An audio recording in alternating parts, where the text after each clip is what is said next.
अतिथि देवो भव। आज इस स्थापना दिवस के इस भारतीय जनता पार्टी के सभी वरिष्ठ नेतागण, हमारे कार्यक्रम के सम्मानित मुख्य अतिथि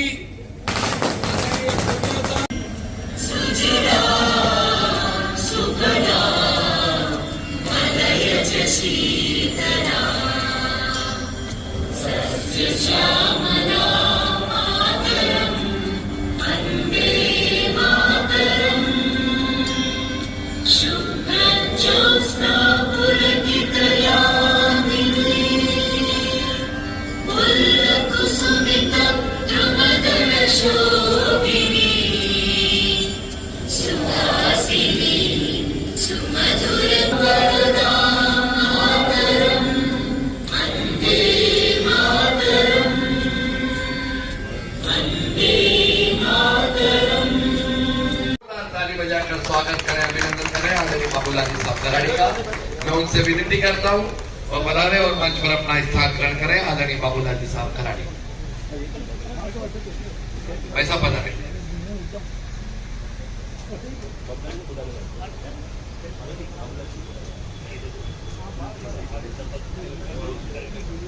स्वागत कर लेता हूं मैं। तालियां बजाकर स्वागत करो भाई।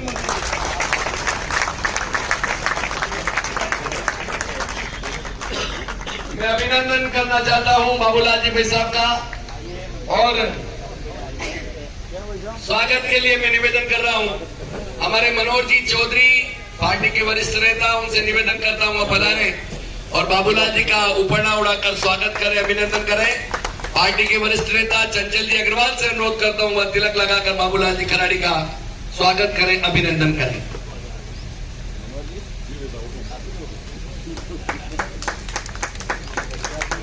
बिल्कुल जोरदार। मैं स्वागत करना चाहता हूं 2 मिनट में साहब, हमारे राज्यसभा के सांसद आदरणीय चुनीलाल जी साहब गरासिया के स्वागत के लिए मैं निवेदन करना चाहता हूं। भारतीय जनता पार्टी की अभी वर्तमान में प्रदेश की सह संयोजक भाई सोनिका जी से अनुरोध करता हूं आप पधारे और चुनीलाल जी गरासिया का उपरना उड़ाकर स्वागत करें, अभिनंदन करें। सोनिका जी से अनुरोध करता हूं और सीमा जी से अनुरोध करता हूं आप पधारे और चुनीलाल जी भाई साहब का तिलक लगाकर स्वागत करें। मैं तो यूं जल्दबाजी में हो रहे। अरे चुनीलाल जी का यही दौड़, ये पहले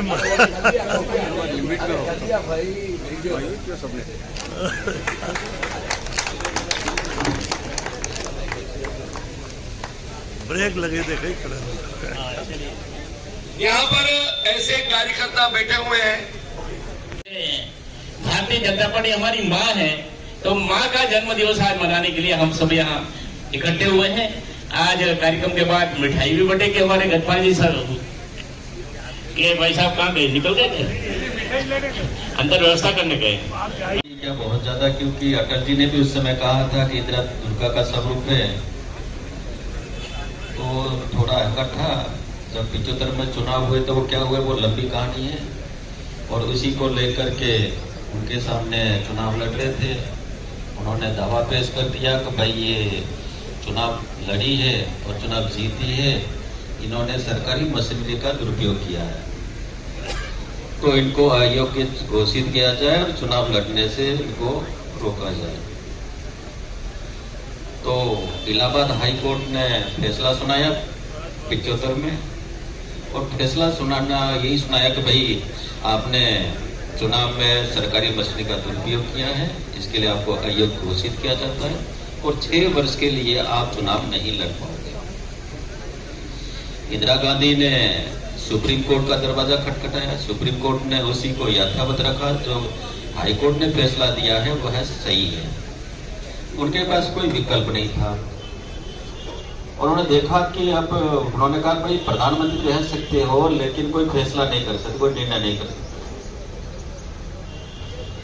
इंदिरा गांधी ने बिना कैबिनेट के फैसले से, बिना कैबिनेट की बैठक से 25 जून 75 को अर्धरात्रि को आपातकाल लगा दिया, जो इतिहास में एक काला अध्याय जुड़ गया। और उसके बाद में सारे नेताओं को बंद कर दिया और बंद होने के बाद में 19 महीने हमारे सारे उस समय के नेता जेल में रहे। हमारे गुलाब जी भी हैं, बेलू जी भी, शेखावत भी हैं, शायद मांगीलाल जी ने इनका भी समय साथ आया होगा उसमें कहीं। ये सारे लोग हैं जो उस समय का दृश्य देखा होगा। और संघ पर भी प्रतिबंध लगा दिया था, कई स्वयंसेवकों को जिंदा चला दिया गया था। हमारे कार्यकर्ताओं को भारत माता की जय बोलते तब भी उनको बंद कर दिया जाता था, क्योंकि भारत माता की जय बोलना भी उस समय अपराध की श्रेणी में था। मीडिया पर सेंसस लगा दिया। 19 महीने जेल में रहने के बाद में इंदिरा गांधी मजबूर हो गई, क्योंकि जेलें भरती, जेलों में जगह खाली नहीं थी।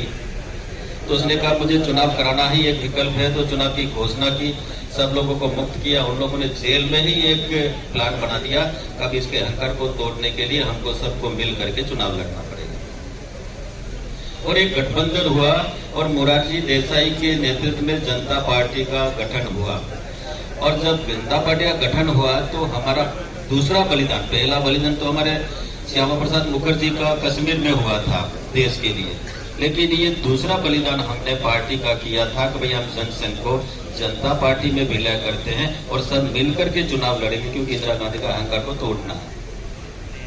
और जब मिलकर के चुनाव लड़े, दीपक को हमने जनता पार्टी में विलय कर दिया और सब मिलकर के चुनाव लड़े और मोरारजी देसाई में सरकार बनी। 77 में सरकार बनने के बाद में 2.5 महीने तक बहुत अच्छी सरकार चली और सबसे अच्छे निर्णय हुए थे, लेकिन कांग्रेस सत्ता से दूर रह नहीं सकती थी, इसलिए उन्होंने उन लोगों को भड़काने का काम किया। मोरारजी देसाई को इनको कहा कि ये जो जनसंघ के लोग हैं इनकी दोहरी सदस्यता है। उन्होंने कहा क्या है? ये आरएसएस के सदस्य भी हैं और जनता पार्टी के भी है, तो दोहरी सदस्यता रह नहीं सकती है। और आप सभी कार्यकर्ता बंधु जो दिन रात अपने पसीने से विचारों को, संगठन को और जो सरकार के कार्यक्रम है वो जन जन तक पहुंचाते हैं, आप सभी को मैं नमन करता हूं। विश्व की सबसे बड़ी पार्टी है हम, भारतीय जनता पार्टी के कार्यकर्ता हैं हम पूरे सृष्टि में जाके छोटी सी इकाई बनते हैं, लेकिन हमारे पास विचार है और विचार ये कि देश सबसे पहले रहना चाहिए और यही हमें हमारे जितने पूर्वधा है उन्होंने सिखाया है। लेकिन देश सबसे पहले तो हमने सर्जिकल स्ट्राइक भी देखी, एयर स्ट्राइक भी देखी, ऑपरेशन सिंदूर भी देखा, ऑपरेशन महादेव भी देखा, और यूक्रेन और ईरान से जिस प्रकार से हमारे भारतीय वहां हैं, वो यहाँ आते हैं, भारत का झंडा दिखाते हैं। मुझे लगता है ये बहुत बड़ी बात है। बात चल पड़ी, संकट बहुत बड़ा विश्व में, लेकिन भारत माता की जय और परम वैभव तक जाने का रास्ता बहुत स्पष्ट है। हम देख रहे हैं कि ईंधन बहुत खराब स्थिति पहुंच रहा है और सारी भाव बढ़ते चले जा रहे हैं, लेकिन हमारे यहाँ की सरकार की नीति के माध्यम से हमने 55% तो सोलर से बिजली बना दी थी, हमारी कुल बिजली का। हमारे दूरदृष्टि नेता कितने कार्य कर रहे होंगे, कितना सोचा होगा। ये बात चल पड़ी है। तो मुझे केवल 2-3 बातें कहनी। अंत्योदय से सर्वोदय तो है ही अपने आप में, लेकिन सबका साथ सबका विकास बहुत बड़ी बात है। लेकिन उसमें जिले के इस पार्टी स्थापना दिवस के कार्यक्रम में आज के कार्यक्रम की अध्यक्षता कर रहे शहर जिले के अध्यक्ष गजपाल सिंह जी, राजस्थान सरकार के कैबिनेट मंत्री बाबूलाल जी खरारी, उदयपुर से सांसद हमारे मन्नालाल जी रावत, उदयपुर ग्रामीण के हमारे विधायक बीना साहब, पूर्व जिलाध्यक्ष मांगीलाल जी जोशी से लेकर के दिनेश भट्ट जी, पूर्व महापौर जी, पूर्व सांसद जी, मंच पर उपस्थित पार्टी के सभी वरिष्ठ नेतागण, मेरे सामने उपस्थित पार्टी के श्रेष्ठ वरिष्ठ कार्यकर्ता बंधु, मेरी मातृशक्ति,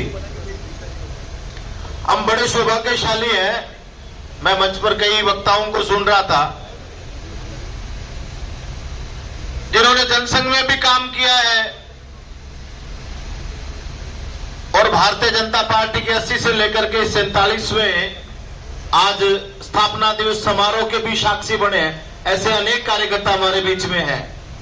उदयपुर तो वो धरती है जहां उदयपुर की धरती पर खड़ा होकर के माननीय सुंदर सिंह जी भंडारी को याद नहीं करे, उनका स्मरण नहीं करे, उनके त्याग तपस्या, उनका जीवन जो पूरे देश भर के अंदर उत्कृष्ट उदाहरण था, उनके साथ अनेक कार्यकर्ताओं ने आपातकाल का 10 झेला होगा और भारतीय जनता पार्टी को सींचने में यहाँ मंच पर बैठे और मेरे सामने बैठे अनेक कार्यकर्ता ऐसे होंगे